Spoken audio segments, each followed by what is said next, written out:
Still a failure at 35? Mom sneered. Sophia gloated. I'm interviewing at Apex Innovations. I smiled, knowing tomorrow she'd discover I'm the CTO, and her world would never be the same. The firecracker exploded with a deafening crack, splitting the warm June air in my parents' sprawling Silicon Valley estate. My heart slammed against my ribs, not from the blast, but from the weight of every eye in the backyard flicking toward me. I stood frozen, a paper plate of untouched coleslaw in my hand, as the smoky scent of grilled ribeye curled around me like a taunt. 35 years old, and here I was, Emily Carter, the family's resident disappointment, braced for another round of their thinly veiled pity. The 4th of July barbecue was in full swing, and I'd walked right into the lion's den. Still a failure at 35, my mother, Evelyn, hissed under her breath, her wineglass trembling in her manicured hand. She stood just close enough for her words to slice through me, but far enough to pretend they were private. Her Chanel perfume clashed with the charcoal smoke, a fitting metaphor for the dissonance between her polished exterior and the venom she reserved for me. Around us, aunts, uncles, and cousins feigned ignorance, their laughter a little too loud, their glances a little too sharp. They'd heard her. They always did. I forced a smile, the kind I'd perfected over years of these gatherings, and shifted my weight in my thrift store sundress, a deliberate choice to play the part they expected, the part of the wayward daughter scraping by on some vague tech gig they assumed was answering phones or fixing printers. They had no idea. Not one of them suspected that I, Emily Carter, was the founder and CTO of Apex Innovations, a $500 million zero-cents tech empire that had revolutionized financial fraud detection. Not one of them knew I'd built it from a cramped Oakland loft under my mother's maiden name, Blake, to keep my success a secret. And tomorrow, when my sister Sophia walked into her high-stakes interview at Apex, she'd discover the truth. Her sister was the one holding her career in her hands. Sophia, my younger sister by 3 years, chose that moment to glide across the manicured lawn, her designer heels clicking with purpose. Her blonde hair caught the golden hour sunlight, and her smile was a weapon, sharp, calculated, and aimed right at me. "Oh, Emily, you made it," she said, her voice dripping with false warmth. "I wasn't sure you'd tear yourself away from whatever it is you do these days." Her lips curled into a smirk, and the cousins nearby stifled giggles. Sophia was their golden child, the one who'd followed our parents' blueprint with military precision. Stanford undergrad, Harvard Law, a glittering engagement to a hedge fund manager named Preston, and a Pacific Heights condo that screamed, "I've made it." She paused, savoring the moment, then raised her champagne flute to the crowd. "I have news," she announced, her voice carrying over the chatter. "I've landed an interview with Apex Innovations, senior AI strategist. It's a game changer, and they're very impressed with my credentials." The backyard erupted in gasps and applause. Uncle David sloshed his bourbon, toasting her from across the lawn. Aunt Margaret clutched her pearls, murmuring about Apex 90% valuation spike last quarter. My father, Richard, nodded with the smug authority of a man who'd never doubted his favorite daughter's trajectory. I stood there, my smile frozen, as the irony burned through me. They were quoting my company's stats, praising my empire, without a clue that I was the one who'd built it. Apex was my blood, sweat, and sleepless nights, my answer to a world that had tried to box me into their narrow definition of success. And Sophia, with her inflated resume and zero-tech expertise, was about to walk into my boardroom, expecting to charm her way into a role she wasn't qualified for. The thought sent a thrill through me, dark and dangerous. Tomorrow, I'd shatter their perceptions, but tonight, I had to survive this barbecue. Growing up in our affluent San Francisco suburb, I'd always been the odd one out. My parents, Richard and Evelyn Carter, were the poster children for conventional success. Dad, a Stanford law grad, had climbed the ranks at a top-tier firm, his name etched on the letterhead by 40. Mom, armed with a Wharton MBA, had dominated the finance world before pausing her career to raise us, though raise meant hiring nannies and obsessing over our resumes from kindergarten. Their mantra was carved into our lives like a commandment. Ivy League degree, high-flying career, marriage to someone suitable, kids by 30, and a portfolio fat enough for a comfortable retirement. Deviation was not an option. Sophia was their masterpiece. She'd aced every step, class valedictorian, Stanford, Harvard Law, and a string of accolades that lined our family room like trophies. Her engagement to Preston, with his Rolex and his yacht, was the cherry on top. Me? I was the glitch in their system. At 10, I launched a subscription snack box that netted me $500 0 cents a month until the neighbors complained about delivery trucks. At 13, I coded an app that tracked homework for my classmates, charging them $5 0 cents a pop.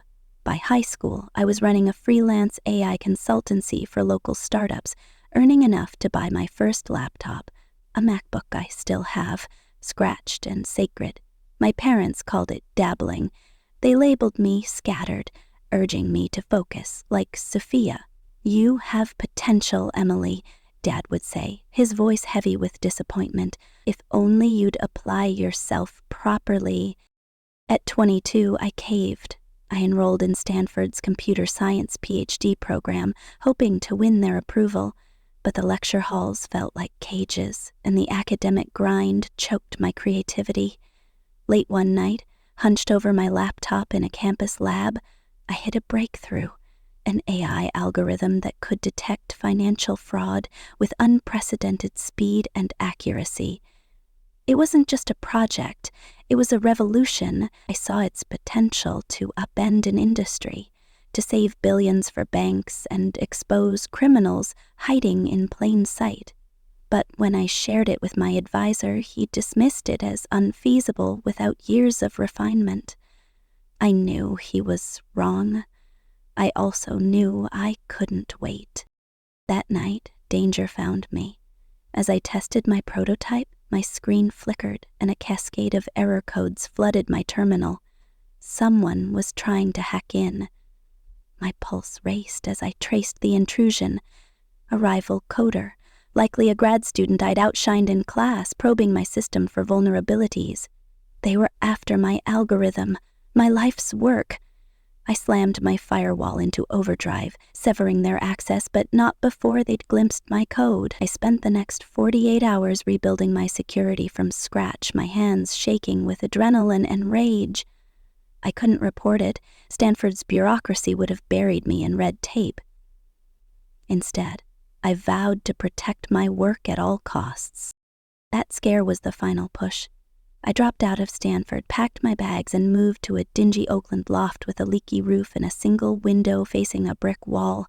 My parents erupted.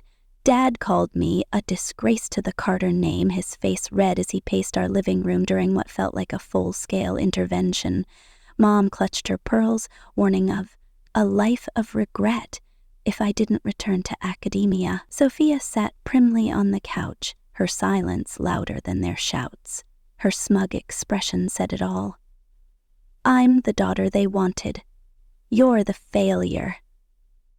That night, I walked out, vowing to build something they couldn't ignore, even if they never knew it was mine.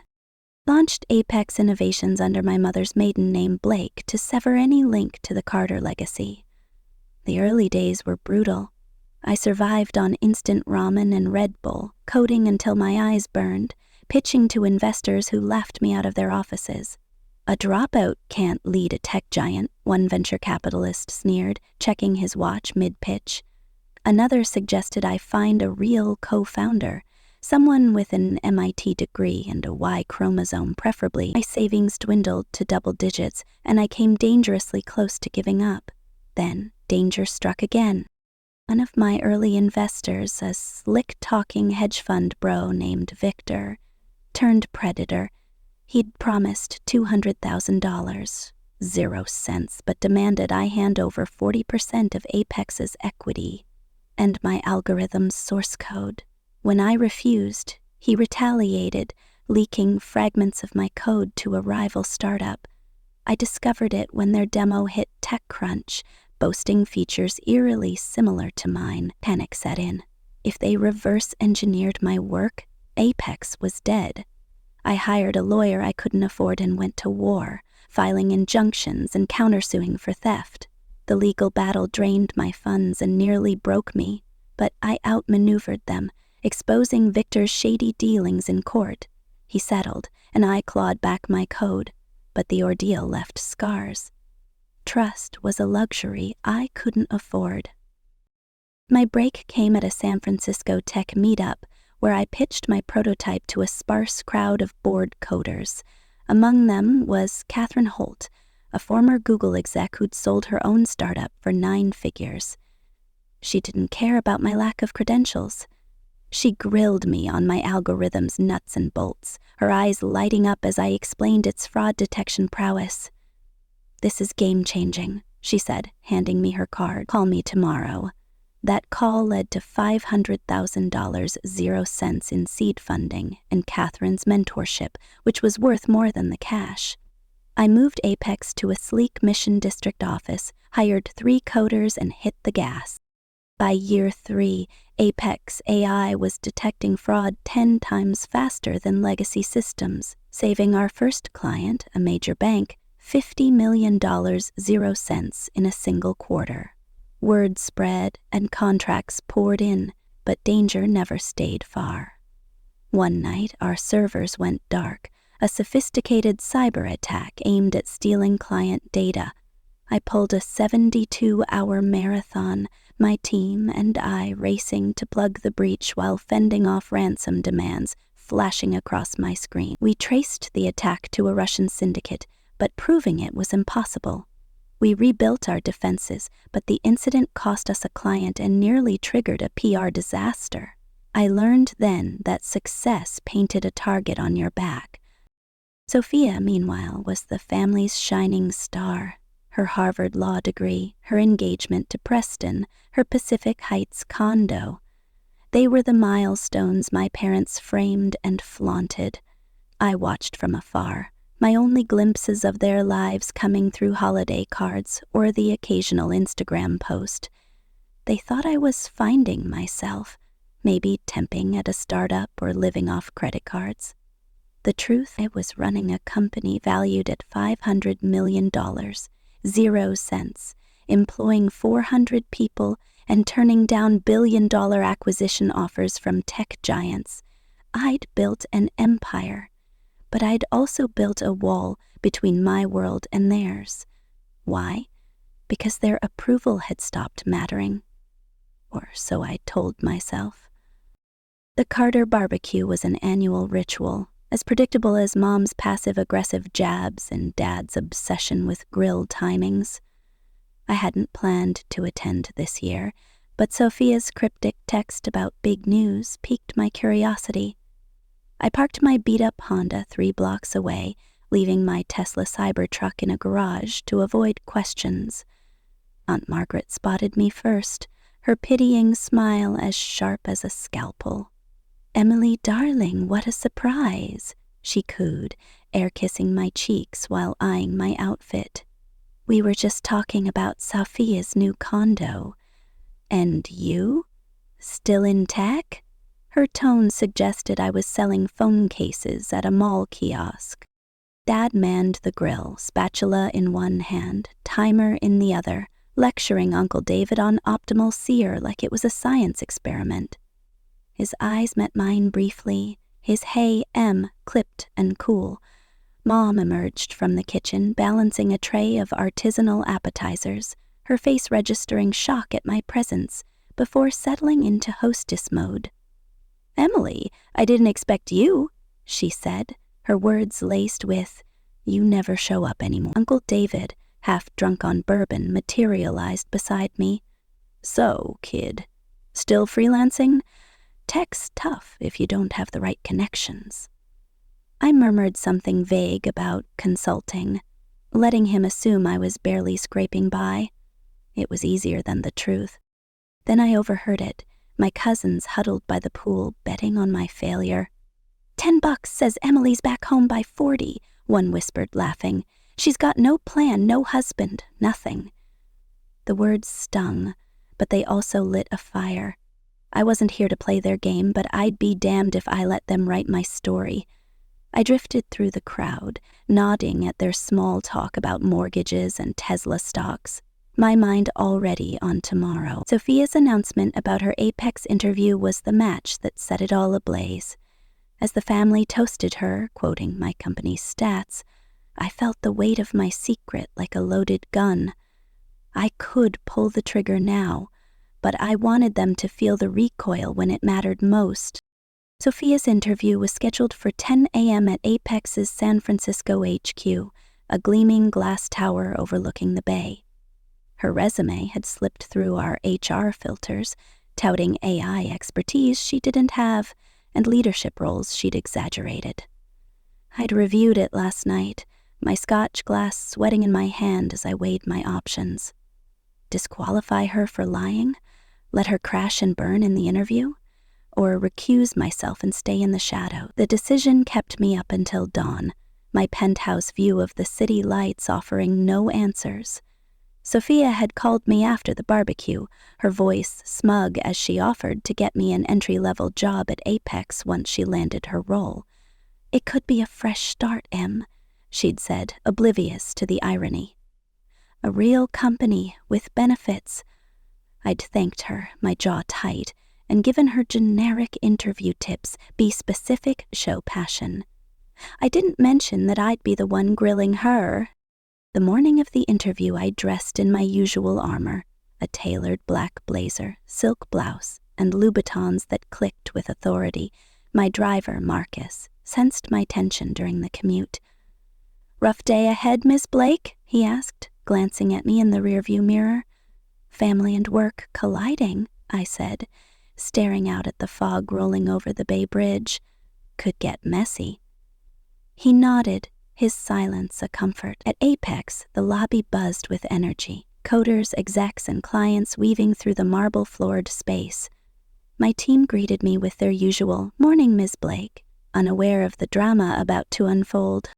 My COO, James Nguyen, met me in my corner office, a leather portfolio in hand.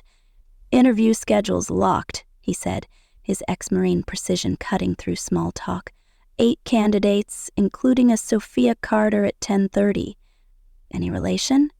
I took a sip of my coffee, the question I'd dreaded now unavoidable. "My sister," I admitted. "She thinks I'm a low-level tech drone. Doesn't know I'm CTO. James's eyebrow twitched, the only sign of surprise. "Want me to take her slot?" he offered. I shook my head. "No. I'll handle it. Just keep the panel neutral." He nodded, but I saw the question in his eyes. "Can you stay objective?" The first 3 interviews flew by, each candidate polished but unremarkable. Then, at 10:25, a text from reception: "Sophia Carter has arrived." My stomach twisted, but I steadied myself, smoothing my blazer as I watched the elevator doors slide open. Sophia stepped out, her navy suit too stiff for our startup vibe, her smile practiced but confident. The receptionist pointed her toward the conference room and her gaze swept over me, then snapped back, her smile faltering. She hadn't expected me here, let alone in a power suit, flanked by execs. Her confusion was almost comical, but I kept my face neutral. "Miss Carter, thank you for coming," I said, extending my hand. "I'm Emily Blake, CTO of Apex Innovations. Please follow me." Her handshake was limp, her eyes wide with disbelief. "Emily, you work here?" she stammered, her brain scrambling to reconcile her loser sister with the woman before her. "I founded Apex 8 years ago," I said, leading her to the conference room. "I've been CTO since day one. Let's get started. The panel, Veronica from legal, Raj from engineering, and Sophia from HR, watched with barely concealed curiosity, sensing the tension crackling between us. The interview was a slow-motion disaster. Sophia, usually poised, unraveled under our questions. Raj asked about her experience with AI platforms like ours. Her vague answers crumbled under his follow-ups, revealing she'd never touched a system like Apex's. Veronica probed her on fraud detection, case studies, and Sophia's responses were textbook but shallow, lacking the depth we needed. By the time Sophia Gurram asked about overcoming professional challenges, my sister was visibly shaken, her answers raw and unfiltered. I've always felt inadequate, she admitted, her voice cracking. No matter how much I achieve, it's never enough. The room went quiet, and for the first time I saw her not as my rival, but as a woman crushed by the same expectations I'd fled. When the panel excused themselves, leaving us alone with the bay sparkling through the glass walls, Sophia's facade collapsed. "You're running this company?" she whispered, her eyes glassy. "The one in Forbes, the Wall Street Journal? All this time you let us think you were failing." I nodded, letting her process it. "Why, Emily? Why hide it?" Her voice broke, and I saw the hurt beneath her anger. "Because your approval, Mom's, Dad's, stopped mattering," I said.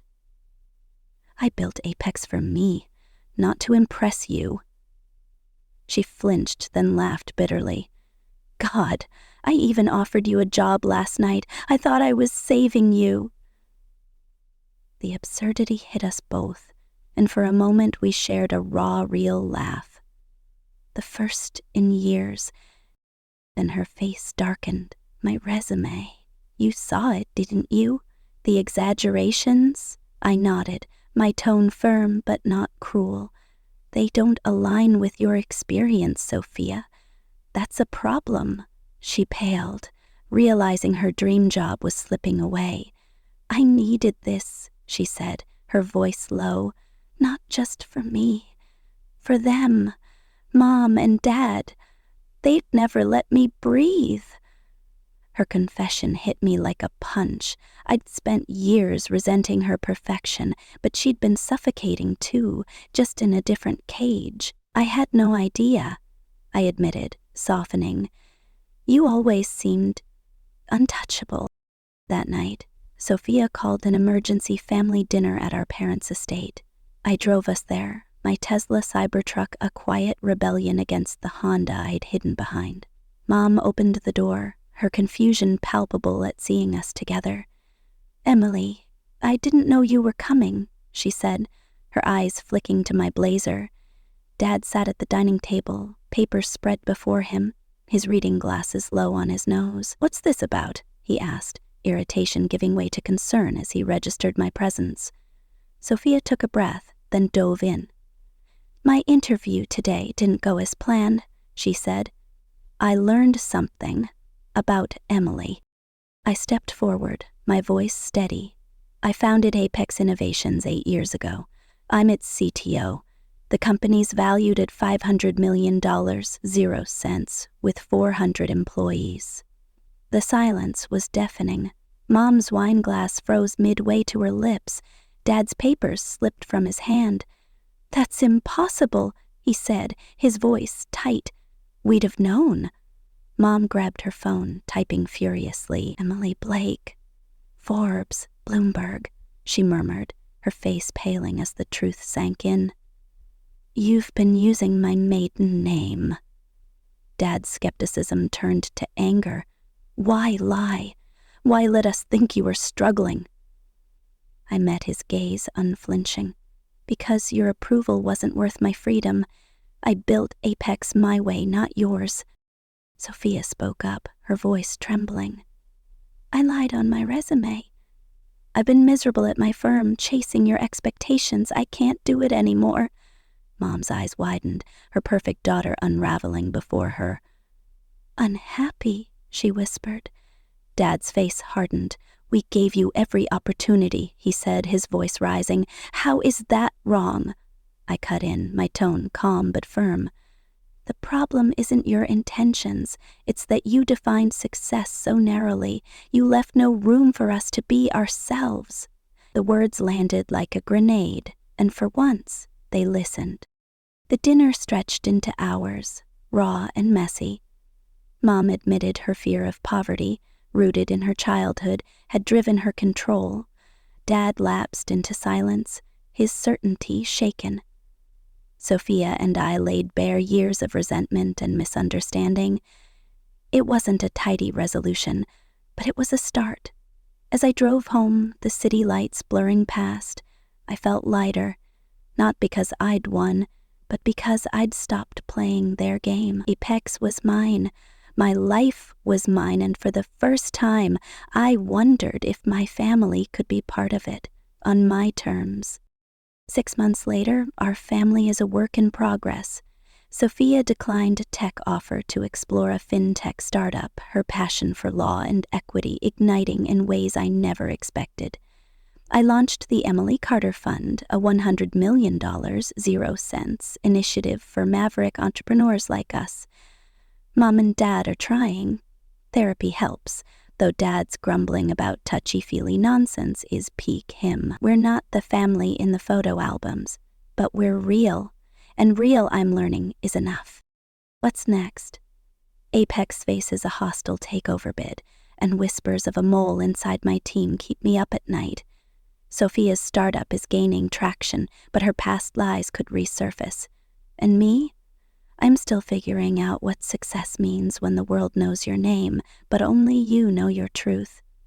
Have you ever had to choose between family and your fire? I'd love to hear your story. The fight for freedom isn't just mine, it's ours. The glass walls of Apex Innovation's conference room framed the San Francisco Bay like a living painting, but inside, the air crackled with a storm of my own making. My sister Sophia sat across from me, her navy suit a stark contrast to the sleek modern room, her face a mask of shock and unraveling confidence. Moments ago, I'd revealed myself as Emily Blake, CTO and founder of Apex, the $500 million 0 cents empire she'd thought was just another rung on her ladder to impress our parents. Her interview had been a train wreck. Her resume's lies exposed, her technical knowledge paper-thin. Now, alone in this glass cage, her eyes darted between panic and betrayal. "You're running this company?" she whispered, her voice brittle. "All this time, you let us think you were nothing." I leaned back, my tailored blazer a silent armor, and let her words hang in the air. This was the moment I'd both dreaded and craved, the collision of my secret life and her perfect facade. I could have ended it there, let her stew in her humiliation, but something in her trembling hands stopped me. Beneath the polished exterior, I saw a woman drowning in the same expectations I'd fled. "Sophia," I said, my voice softer than I'd intended. "I didn't hide this to hurt you. I hid it to protect myself." Her gaze sharpened, a mix of anger and confusion. "Protect yourself from what? Us? Mom and Dad? We're your family." The word felt like a blade, cutting through years of distance. Family. The people who'd called me a failure, a disgrace, for daring to forge my own path. I took a breath, steadying myself. "From your judgment?" I said. "From the constant need to prove I'm not the screw-up you all decided I was?" Her mouth opened, then closed, as if the truth was too heavy to argue with. The silence stretched, but it wasn't empty. It buzzed with the weight of a decade of unspoken truths.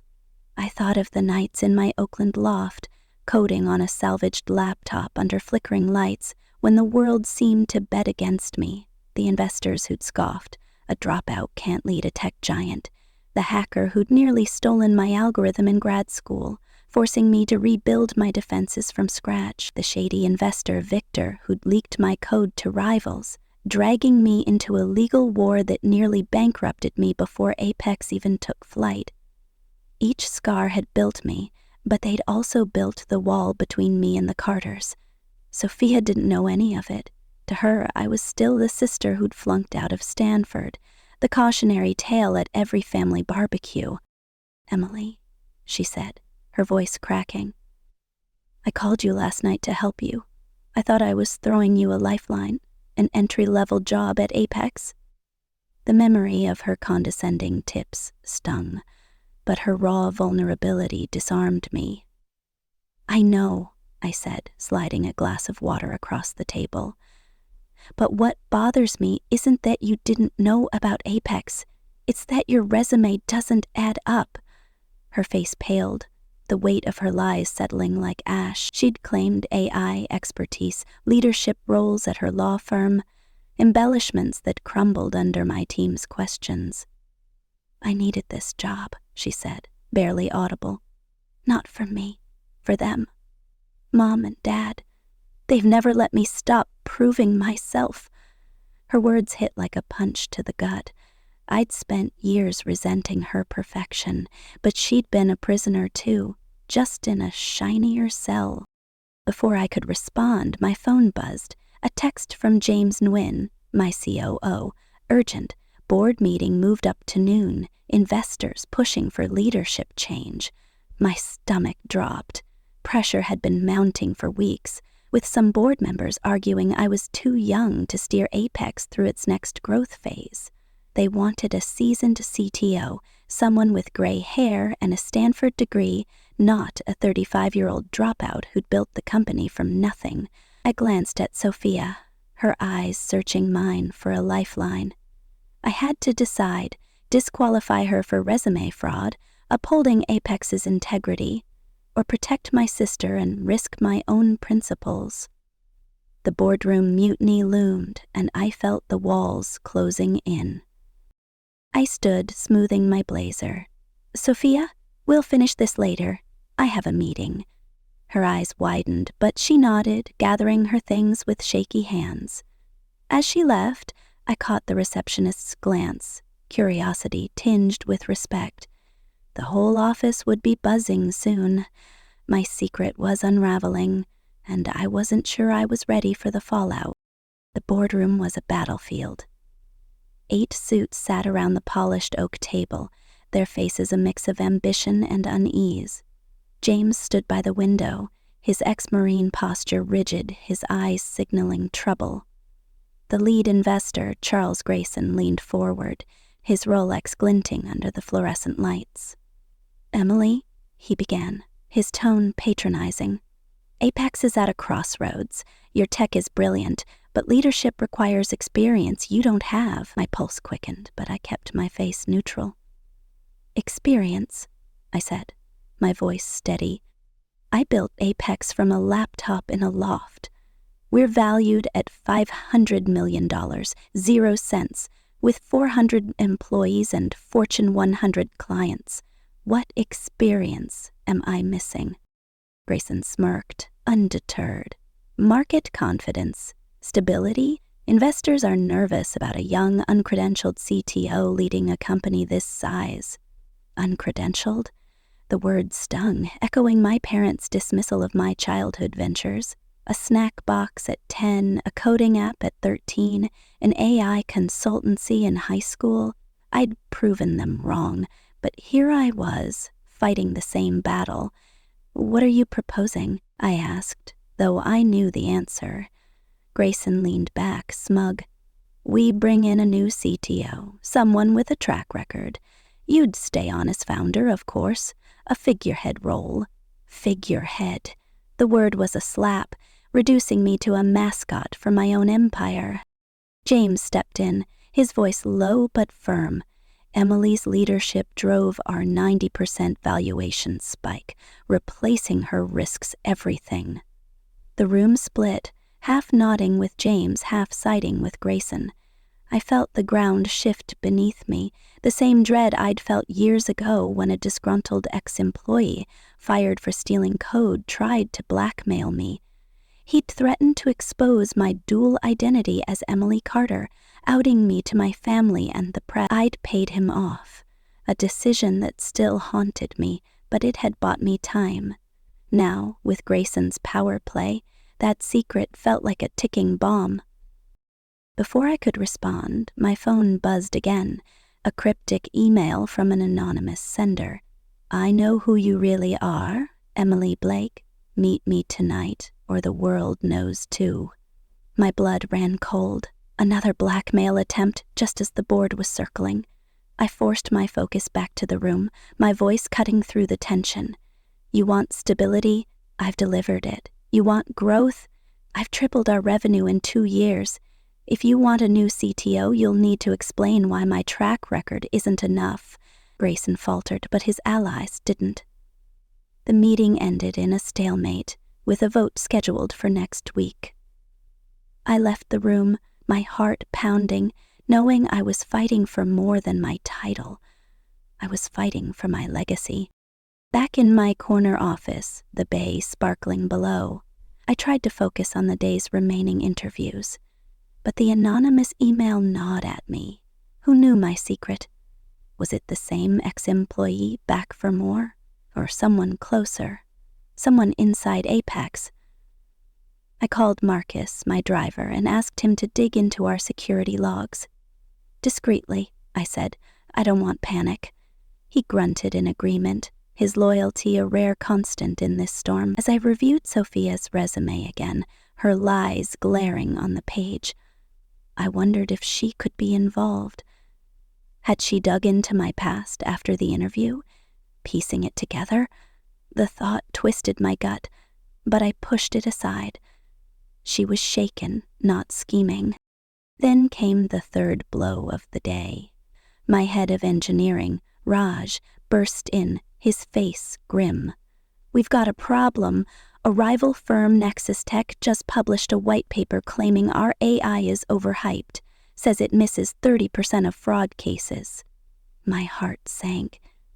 Nexus Tech had been gunning for us since we stole their biggest client last year. The white paper was a calculated hit, timed to undermine me before the board vote. If it gained traction, our $50 million 0 cents contract with Wells Fargo, our biggest yet, was at risk. "It's a lie," I said, my voice tight. "Our system's accuracy is 98%. They're bluffing."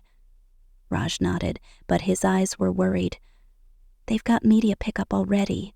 We need to counter this fast." I spent the afternoon in crisis mode, drafting a response with my PR team, while Raj ran diagnostics to prove our system's strength. But the damage was spreading. Twitter was ablaze with speculation, and our stock dipped 5% by noon. Pressure mounted, a vice around my chest. I thought of the cyber attack 2 years ago, when Russian hackers had targeted our servers, demanding $10 million 0 cents in crypto to unlock our data. I'd worked 72 hours straight, my team and I rebuilding from backups while fending off their threats. We'd won, but the exhaustion had nearly broken me. This felt worse, a public smear orchestrated to destabilize Apex and me. As the sun dipped below the horizon, painting the bay in hues of orange and purple, I prepared for the anonymous meeting. The email had specified a deserted pier near Fisherman's Wharf, 9 p.m. sharp. Against Marcus's protests, I went alone, my pepper spray tucked in my purse. The pier was eerie, fog rolling in like a shroud, the only sound the lapping waves and distant foghorns. A figure emerged from the shadows, a man in a hoodie, his face obscured. "Emily Carter," he said, his voice low and gravelly. Or should I say Blake? My pulse spiked, but I kept my stance firm. "What do you want?" I asked. He smirked, stepping closer. "Your company's dirty secrets. Data breaches, paid-off whistleblowers.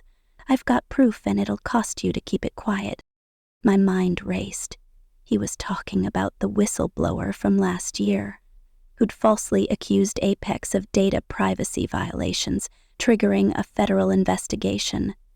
I'd proven our innocence, but the legal fees had cost us millions, and the PR hit lingered. Was this him, back for revenge? Or someone new, sniffing out my past? Show me proof or walk away. He laughed, pulling a USB drive from his pocket. This has everything. Your payoffs, your real name. One call to the Chronicle and you're done. I hesitated, my hand twitching toward my purse. If I grabbed the drive and ran, could I make it to my car? But before I could act, headlights flashed. A black SUV screeched to a stop, and 2 figures jumped out, shouting. The man bolted, vanishing into the fog. I stood frozen, my heart hammering, as Marcus emerged from the SUV. "You okay, Miss Blake?" he asked, his eyes scanning the darkness. I nodded, but my hands shook. Someone was hunting me, and they knew too much. Sophia's emergency dinner was the last place I wanted to be, but I couldn't say no, not after her confession, not after the pier. I drove us to our parents' Palo Alto estate, my Tesla Cybertruck humming through the night. Sophia was quiet, her usual polish replaced by a rawness I hadn't seen since we were kids. "I'm sorry," she said suddenly, staring out the window, "for everything, the way I treated you. I was jealous." The admission stunned me. Jealous? Of me? "You had everything," I said, my voice tight. "Mom and Dad's pride, the perfect life." She shook her head. "It's a cage, Em. Every step I took was for them, not me. I'm miserable at my firm, faking it every day." I gripped the wheel, her words echoing my own battles. We were more alike than I'd ever admitted. Our parents' estate loomed ahead, its manicured lawns and colonial facade a monument to their expectations. Mom opened the door, her confusion palpable. "Emily, I didn't expect you." Her eyes flicked to my blazer, then Sophia's subdued expression. Dad sat at the dining table, papers scattered, his reading glasses low. "What's this about?" he asked, his tone sharp. Sophia took a breath, then plunged in. "My interview at Apex didn't go well. I lied on my resume, and I learned something about Emily." All eyes turned to me, and I felt the weight of a decade's secrecy. "I founded Apex Innovations 8 years ago," I said, my voice steady. "I'm its CTO. We're valued at $500 million, 0 cents, with 400 employees. The silence was suffocating. Mom's wine glass froze. Dad's papers slipped to the floor. "Impossible," he said, his voice tight. "We'd have known." Mom grabbed her phone, her fingers trembling as she Googled Emily Blake. Forbes, Bloomberg, TechCrunch. Her face paled as the truth unfolded. "You used my maiden name," she whispered, half accusing, half awed. Dad's anger flared. "Why lie? Why let us think you were failing?" I met his gaze unflinching. "Because your approval wasn't my goal. I built Apex for me, not you." Sophia spoke up, her voice raw. "I've been miserable chasing your expectations. I lied to get the Apex job because I thought it would finally be enough." Mom's eyes widened, her perfect daughter unraveling. "Unhappy?" she asked, her voice small. Dad's face hardened. "We gave you everything," he said, his voice rising. I cut in, my tone firm. "You gave us your version of success, not ours. You left no room for us to be ourselves." The words landed like a thunderclap, and for once, they listened. The dinner became a reckoning. Mom admitted her childhood poverty had driven her control, her fear of us failing shaping every push. Dad lapsed into silence, his certainty shaken. Sophia and I laid bare years of resentment, her for my rebellion, me for her perfection.